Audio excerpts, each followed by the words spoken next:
Salam dari HKBP Kernolong, HKBP tertua di Pulau Jawa. Bapak, Ibu, Saudara yang terkasih, sebelum kita memasuki peraduan malam, marilah kita mendengar firman Tuhan, kita berdoa.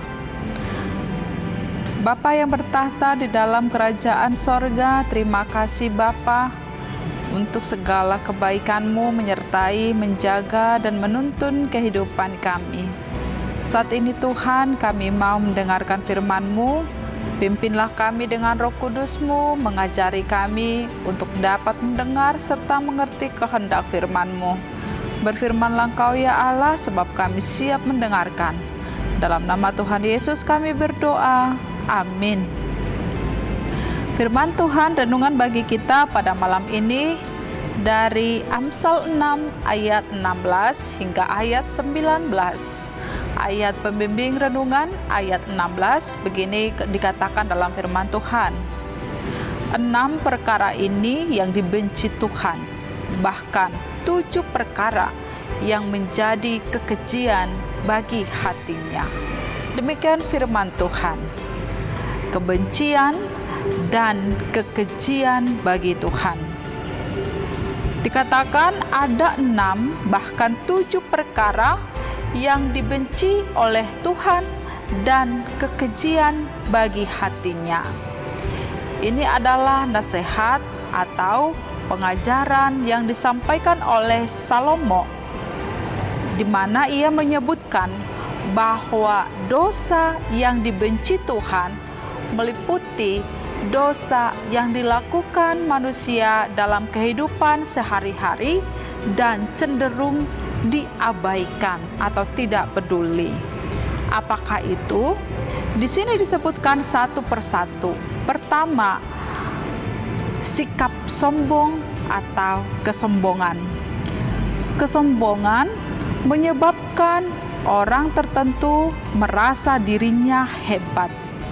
Karena itu, dia merasa dirinya pantas dan layak untuk melakukan apa saja, termasuk melakukan hal-hal yang sesungguhnya terlarang untuk dilakukan.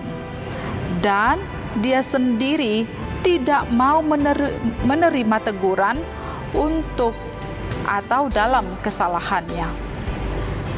Yang kedua, lidah dusta, atau dengan kata lain, berbohong. Dusta atau kebohongan sering menjadi alasan bagi seseorang untuk mendapatkan keuntungan, juga untuk menyelamatkan serta membela dirinya dari kesalahan yang ia lakukan. Dusta dianggap jalan keluar dari setiap persoalan. Dalam hal ini kita diingatkan supaya tidak ada kebohongan atau dusta di dalam hidup kita. Yang ketiga, tangan yang membunuh orang-orang yang tidak bersalah. Ini seperti Kain yang membunuh Habel, adiknya itu. Mula-mula Kain merasa tidak puas karena Allah dianggapnya tidak adil dalam urusan persembahan yang dipersembahkan oleh dia dan juga adiknya itu. Sehingga timbullah rasa iri hati dan kemarahan di dalam diri Kain. Saat kemarahan tidak dapat lagi dikendalikan, maka akan melakukan kejahatan. Itulah sebabnya Kain membunuh adiknya Habel. Jangan mengancam maupun mendatangkan celaka atau bahaya kepada orang lain, melainkan kita harus menolong orang lain dan bersahabat dengan sesama. Yang keempat, hati yang merencanakan yang jahat. Dikatakan bahwa hati adalah pusat atau sumber dari segala sesuatu yang timbul atau terpancar dalam kehidupan manusia. Jika hatinya diisi dengan hal-hal yang baik, maka segala perkara yang baik akan terpancar dalam hidupnya. Tetapi jika di dalam hatinya menyimpan banyak keburukan atau segala hal-hal yang jahat, maka yang buruk atau yang jahat juga akan terpancar di dalam kehidupannya. Maka marilah kita tetap mengisi hati kita dengan segala hal-hal yang baik, rencana yang baik, perbuatan yang baik, serta kata-kata yang baik.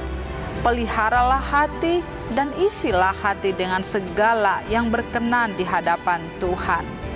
Yang kelima, kaki bergegas menuju kejahatan.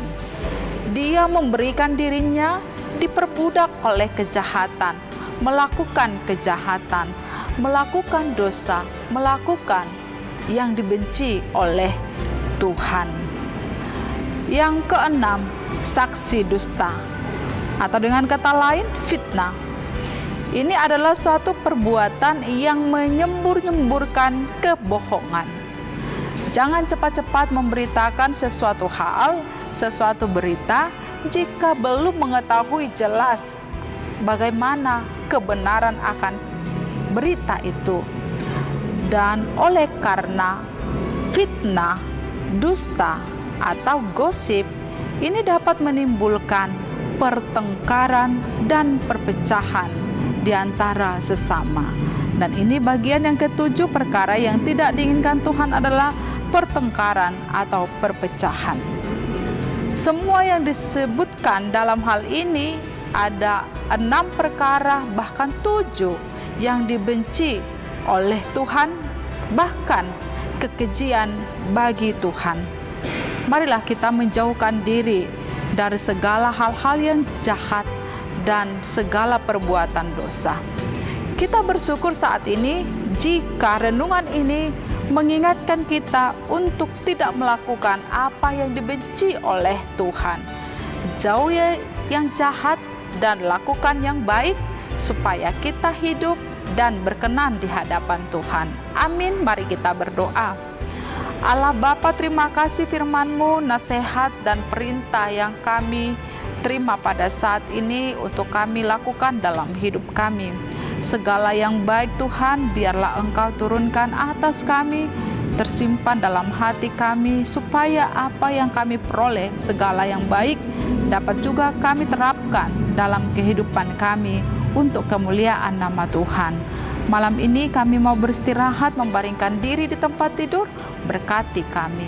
Dalam nama Tuhan Yesus kami berdoa.